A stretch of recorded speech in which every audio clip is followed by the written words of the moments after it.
Dan Majerle, the head coach at Grand Canyon University. They had a great season this year. Dan, three-time NBA All-Star, of course, played for the Phoenix Suns, and one of the great three-point shooters of all time. Good to see you. You look the soft guy. I'm the soft guy now, huh? Could you play? How many minutes could you play right now? Probably one. 1 minute? Yeah. How many shots I don't do you move get off? real well. I could probably get 10 shots off in 1 minute. What's the most shots, most threes you ever took? Not made, but most you ever took. Oh, I don't think there were many. Maybe 12 or 11. I didn't take a lot. But you in a game. Yeah. But back, when did it start becoming a weapon? It was when I heard you talk about when I first got in the league, I was a slasher, dunker, and then we traded for Charles in '92, and we had to give up Jeff Hornacek, and so they're going to move me to shooting guard. So I literally, with your guy AJ, lived in a gym and shot jumpers every night, 500 to 1,000 jumpers every night, because I knew that throwing the ball in Charles would get double teamed, and that's when I became a guy who shot jumpers because of Charles. But were you known as? Did you have any kind of jumper going into the NBA? It wasn't bad, but no, I was more of. And then I had 3 back surgeries and ankle surgeries as I got older. It was hard to get to the rim, and so I moved to more outside player. But no, I just worked on it. And I tell my players this all the time: you can become a really good shooter. It just takes a lot of practice. But I look at you and your size, and is Charles Barkley shorter than you? Yeah. Like I try to tell people who never saw Charles play, because people look at Charles now and they think he's, entertaining and kind of goofy. But here he is, the size of Buddy Hield, but he was going against Shaq.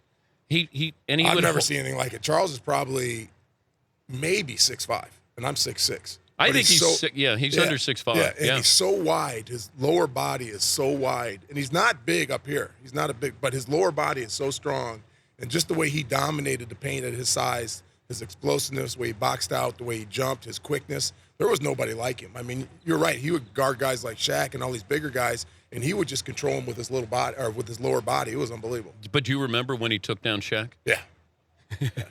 I've seen Charles take down a lot of people. But they let it go for a little while. Yeah. Why? That's just the way it was. I mean, Charles was not, and we've talked about it, Charles was not a great practice player. In fact, we would not let him practice, because he would mess up practice. But when the lights came on and the game started, there was nobody like him as far as a competitor. He was unbelievable. He would, take the whole team on his shoulders and just will us to some wins. So. What's your favorite Charles story? I don't know. I think there's a lot. On the court. Yeah. I don't know. He was just such an amazing guy that. But was he a trash talker? Yeah, he would trash talk to the other team, to the the officials, to everybody. He would trash talk to us sometimes. So he just got it going, and he would. It's almost to a point where he said, "Charles, just got to settle down." But he just enjoyed the game so much and played so hard. It was fun. I mean, I've never had a teammate like him, and because of that, that first year that we had him in '92, '93 is the first year that we opened the arena. We won 62 games. We had the best record in the league. Played against Michael and those guys, and he was like a rock star. It's like traveling around with the Beatles. He's Thunder Dan Majerle, Grand Canyon University head coach, the Duke of Arizona. What was your record this year? 27-7. Nice. Yeah, it was good. We were in our third year of transition from Division I. The first year we won 15 games. Then we were 17-15, and this year we went 27-7. We have one more year in the transition before we can play in the tournament. So we're excited. We had a really good year. We had some great wins. We beat San Diego State at San Diego State. We beat Houston. We beat New Mexico State, who's a rival of ours in the WAC at home. So we made some great strides and some great steps to where we want to go. So it was fun. Were you the best basketball team in the state of Arizona? No. We got a long way to go. Would you like to have a piece of Arizona? Well, we're going to get a piece. Unfortunately, we're going to get a piece of them next year. Whether you want them or not? Yeah, we play them next year. But you got Duke and Arizona next year? We start off at Duke. We're at U of A. We're at Penn State. We're at Illinois. And then we have Louisville and we have San Diego State on campus playing next year. So we have a pretty good schedule. So Arizona's really good, obviously, and we'll see how we hold up. But I was hired at Grand Canyon to make a top 25 team. We're a long ways from that. But we've made strides, and we just got to keep going. What do you make of the Final Four here with these teams? Have you had time to even look at? I watched a little bit of it. You get so busy and doing different things, but I love it. It's been the first week with the upsets and Michigan State losing and breaking my bracket right away. You're not alone there. Yeah, I know everybody did that, but The run that Syracuse has is great. Did you have much March Madness at Central Michigan? I had 1 year, and I know Reggie was here. We had my junior year. I think we were the 16th seed, and they were the first seed. So it lasted, wasn't very long. Reggie. Did you guard Reggie? No, I was a center in college. I think I guarded Jack Haley or something. I don't know who it was. Oh, so, you were lucky. You got Haley instead of Reggie. Instead of Reggie. So, I was the center in college. So I remember playing. I think I had 17 and 12 or something, and they just blew our doors off. So that was my short stint in the NCAA tournament. I wonder about this when you get to the NBA. You know you're facing great scorers every night. So somebody's got to guard Steph Curry, and they know he could put up 50, or somebody guarding Kobe and he could put up 81. Were you ever not afraid, but nervous that you were going to be embarrassed by guarding somebody in the NBA? No, I looked at it. I mean, I love guarding Jordan. When I was with the Suns, I was always put on the best player. Like I would guard before Charles came to Phoenix. I would guard him in Philadelphia. I would guard Karl Malone. I would guard always the best player. So It was a challenge, and I loved it. I think that was, you knew you were going to get scored on. You just tried not to get, as you said, embarrassed. And that's why I never said anything to Jordan, or I just kind of went about my business to ask about how his drives and putts were, and what clubs he's using. But you're better at him in golf, aren't you? I don't know. We've never played, but I'd like a chance. Oh, I think you might be a little better than Mike there. I don't know, but it was fun playing against those guys, and I enjoyed it every night. Like guarding Reggie, you're going to know you're going to run off of screens all night. I just took it as a challenge, and it's something I look forward to. The Steph Curry effect. I was talking to Reggie about that you see these kids now. You're recruiting these kids out of high school. Are we seeing them wanting to be like Steph Curry, trying to play like that? I hope I find a few of them. Even one would be good. Yeah, just one would be fine.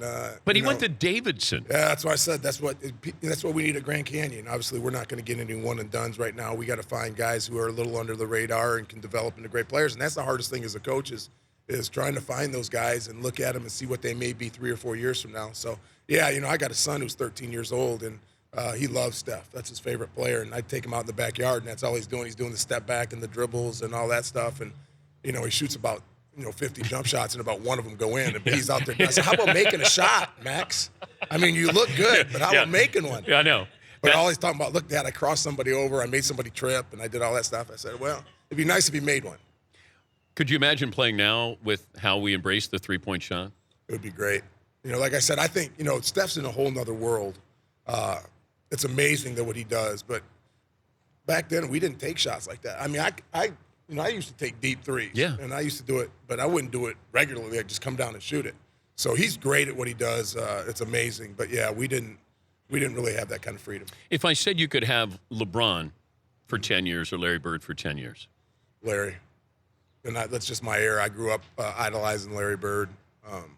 It was funny, the first time that I played in my rookie year, I guarded Larry Bird, and it took me about 10 minutes to realize I should be probably guarding him instead of staring at him. And he came down. It was funny. He came down one time, and Mark West was the center on our team, and Larry looked at me, and then he looked at Mark, and he said, Mark, I'm going to go down. I'm going to come off the screen. I'm going to catch it right there. I'm going to turn around. I'm going to shoot it in the rookie's face, and then I'm going to run down the floor. And that's exactly what he did. And I'm sitting there. That just happened. That's pretty cool. So I was a huge Larry Bird fan and got to know him a little bit. But, so I would take just because I think his overall game, obviously LeBron is great, but I was a Larry Bird fan. But did he talk to you, or you weren't good enough? He talked through me. He never addressed me. I love that. Yeah, because you're a rookie. He wouldn't talk. I could imagine. He had no time for me. He just talked right through me to Mark West and told him what he's going to. Like, I wasn't even there. And did Mark West going? Mark was like, all right, okay, man. all right. You probably will. Hey, Mark. Good luck. Mark, I'm going to take the rookie down. I'm going to shoot a jumper in his face. Exactly. Then I'm going to run down the floor. Yeah. And then he did. He did it. Well, there was nothing I could do about it. That was my Bird impression there. It wasn't bad. Larry. It wasn't bad. That'd be a Larry Joe Bird. But he did that to Xavier McDaniel. He said, X, I'm going to get the ball, and I'm going to take a jumper right. This was game winner in Seattle. Yeah. He says, X, I'm going to get the ball. I'm going to shoot it right here, right in your face for game winner. And he did. Yeah. So, Xavier McDaniel was a tough guy. He's going, I played with X for a year in Phoenix. Yeah. And he was a tough guy, and that's why we got X, and I love him. That's why we got X, and he got to Phoenix, and all that sun made him soft. Oh, you think that's what it Oh, was? everybody gets soft when they come to Phoenix. Did you get soft? You told me I was soft. You did. You got a little softer. I was, tan and soft. You were tan Marley. Well, I played. See, everybody says I'm always so tan. Of my 14 years, I played in Phoenix and Miami, and I had 1 year in Cleveland. And if you look at my pictures in Cleveland, I wasn't tan. Okay, so I was tan because I was always in the tan spot. Do you have a tanning bed? No. Oh, okay. I just want to make sure because I never can tell. That might be an NCAA violation. It might be. But no, I wish. No, I play a little bit of golf when I have time. But you get tan walking from the car to the gym in Phoenix. It's so hot. Everybody wants to know where my tan is. Well, that's where it is. By the way, we're giving away tickets to the Final Four, so you've seen some of these jumpers on display here. Some good shots. No, not really. Well, that one guy that made it had a good form. Yeah, he had nice little form. Yeah. He actually took a jumper there. Yeah, it was nice. When's the last time you got out and do you shoot with your? Are you the best shooter on your team? Unfortunately, yes. You are still. Yes. Yeah. That might be some of our problem. Yes, Paulie. We have a Thunder Dan stat for you to put you in a good mood. Your best game ever from 3. This is the record for most out of 3. You were 9 for 10 January 2000 against Minnesota. Yes. Steph Curry's best game was 11 of 13, 84%. Dan Marley's best game, 90%. Do you think it's a sign that we have Thunder there's Dan Marley thunder on it going and there's thunder? Hey, the funny thing about that game is I was playing with Miami, right? Was I at Miami? I took a shot, I think, right before half, and it went in and out. And that's the only one I missed. And that's one of those games where you just get hot. Yeah. And we were in Minnesota, and I swear to you, I was shooting 40-footers, and the crowd was going crazy, and they were telling me to shoot. And there was I couldn't miss. I would just pull up and it was like Steph. And you have those days every once in a You while. were but I Steph remember Curry for one night. For one day, Hey. I was Steph Curry. Yeah. Yeah. Is the voice due to this season or is it due to last night? It's due to the season and last night. I went crazy last night. I think I stayed out till like 11:30. You're so wild. I got nuts. You are wild. Yeah, but I've learned that I don't have a voice during the season. I coach a lot like I played, which is not soft, but pretty intense. I get after my guys, and I really enjoy it. So I don't have much of a voice most of the year. Well, it's always great to see. I saw you. Yes, you're I brought bearing. you this. You're bringing. You brought Number gifts. 3. Here. Yeah. Well. And we got the pack down the back. Oh, I like this. GCU. Wow. Look at that. With the Nike on there, so I appreciate it. Is this a verbal commitment here that I'm going to have for Grand Canyon University? Is this binding? Yes. You asked me how many minutes can you play. I can give you 15. That's all I need. Come out. I lost my nephew this year. He was a senior. He's a really good shooter. So okay. I can just put you in the corner. Yeah. And feed you the ball, especially against the zone. Yeah. You don't have to guard anybody because we don't really guard anybody. I can't guard anybody. That's perfect. You fit in. But Sean Miller reached out to me as well to see if I wanted to play at Arizona. I'll lose another one to Sean. Bobby Hurley reached out to me as well. So I'm going to have to see what they can give me under the table. They can probably beat us in that too.